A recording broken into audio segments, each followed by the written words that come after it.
One of the biggest misunderstandings that I see clients have is around the English language requirements. So many of them are assuming because they've migrated to other countries where they could get English exempted from things like experience in another English-speaking country, or they did some of their studies in an English-speaking country, and they assume that coming to Australia, they're going to be able to use the same pathway. I've had clients come to me who literally have argued with me as a lawyer, which is, kind of cute, that they were not going to need to do these requirements and that they had friends who had migrated with the permanent residency visa. I assured them that there was absolutely no way that their friends would have obtained that permanent residency visa because they had passports that were not exempt. So I explained to them they're going to need to do the English. They came back for a second consultation because I'd said to them, look, often friends will forget what they went through. Maybe they were working with another lawyer themselves or a migration agent at the time, and you're busy. You're doing your filing papers, you're doing exams, you're doing whatever you need, pulling things together and handing them over, and they just forget what it was that they actually went through. Because once you've got your permanent residency and you're in the land down under,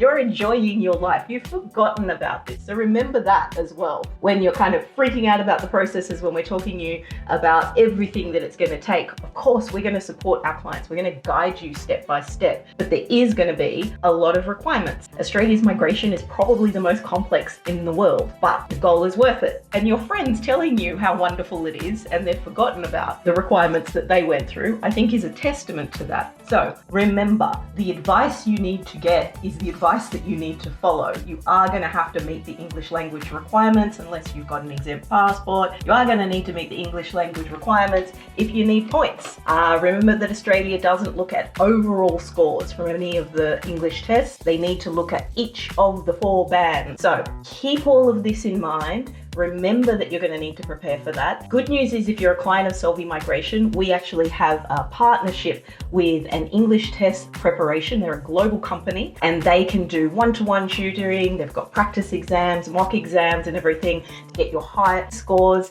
and make it a lot less stressful to get ready for the migration process. I hope that that's helpful and we look forward to seeing you down under very soon.